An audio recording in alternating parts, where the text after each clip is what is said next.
3 జిల్లాల రవాణా సౌకర్యం మెరుగుపరిచే వంతెన నిర్మాణం మూలన పడింది. పనులు ప్రారంభించి ఏడాదిన్నర కాగా నిర్మించింది 2 పిల్లర్లే.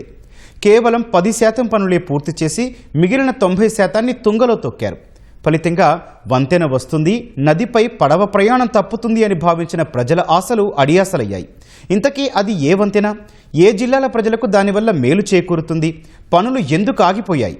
ప్రజల ఇబ్బందులేంటి అనే అంశాలపై ఈటీవీ స్పెషల్ ఫోకస్.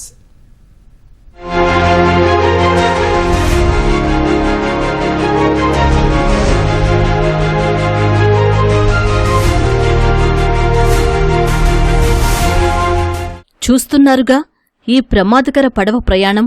ఎన్టీఆర్ జిల్లా జగ్గయ్యపేట మండలం ముక్త్యాల గ్రామం వద్ద కృష్ణానది దగ్గర పరిస్థితిది. నదికి ఓవైపు ఎన్టీఆర్ జిల్లా, మరోవైపు పల్నాడు జిల్లా. ఈ 2 జిల్లాల మధ్య ప్రజల రాకపోకలకు దశాబ్దాల నుంచి పడవలే ఆధారం.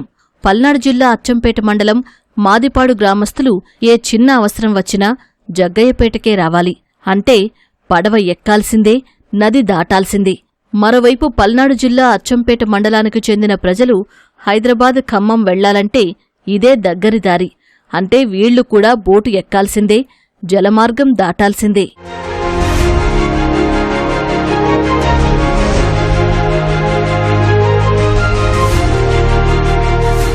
వైసీపీ హయాంలో 2019-2024 మధ్య ప్రతిపాదనలు సిద్ధం చేసినా అవి కాగితాలకే పరిమితమయ్యాయి. కూటమి ప్రభుత్వం వచ్చిన తర్వాత ప్రజాప్రతినిధుల చొరవతో 2024 డిసెంబర్లో వంతెన నిర్మాణ పనులు ప్రారంభమయ్యాయి. విజయవాడకు చెందిన వల్లభనేని కన్స్ట్రక్షన్స్ కంపెనీ టెండర్ దక్కించుకుంది. నాబార్డు నిధులు 60,54,00,000 అంచనాలతో 13 పిల్లర్లతో 460 మీటర్ల పొడవున వారధి నిర్మాణం చేపట్టారు. మాదిపాడు వద్ద 2 పిల్లర్లు వేసేంతవరకు పనులు వేగంగానే సాగాయి.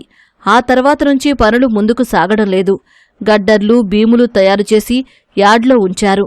కొన్ని డిజైన్లలో మార్పులకు ఆమోదం, బిల్లుల కోసం గుత్తేదారు ఎదురుచూపులతో ఈ పరిస్థితి ఏర్పడినట్లు తెలుస్తోంది.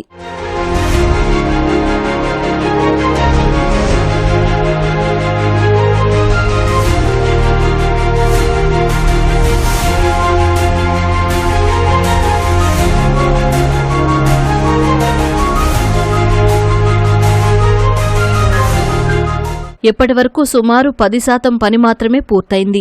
ఈ సీజన్లో 5 పిల్లర్ల వరకు నిర్మించాలని లక్ష్యం నిర్ణయించినా అది పూర్తయ్యేటట్టు కనిపించడం లేదు. వంతెన పూర్తయితే ఎన్టీఆర్, పల్నాడు జిల్లాలతో పాటు తెలంగాణలోని సూర్యాపేట జిల్లా ప్రజలకు రవాణా సౌకర్యం మెరుగుపడుతుంది.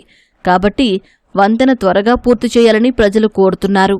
ఈ పడవ మీద రావాలంటే కొంచెం ఇబ్బందిగానే ఉంది. ఈ వర్షాకాలం అయితే ఇంకా ఏరు పెరిగిద్ది.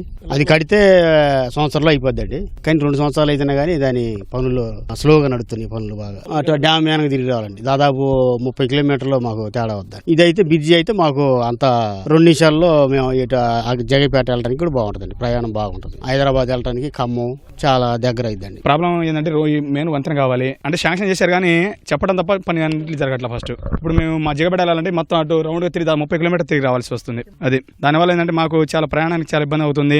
లేదా పడవలేకపోతే మాత్రం మేము మొత్తం మాదిపాడు ఊరు మొత్తం తిరిగి రావాలి. అటు నుంచి 6:30 దాటిన తర్వాత పడవలు ఆపేస్తారు. ఏమంటే ఇటు నైట్ అంతా స్టే చేసి మార్నింగ్ లేసి మళ్ళీ పడవ వచ్చిన తర్వాత వెళ్ళటమే. మేము బోర్డు మీద వెళ్తాం. ప్రాజెక్ట్ నుంచి పోవాలి. ఆ దూరం ఇది ఇదే దగ్గర మాకు మొత్తం ఇటే తిరుగుతాం.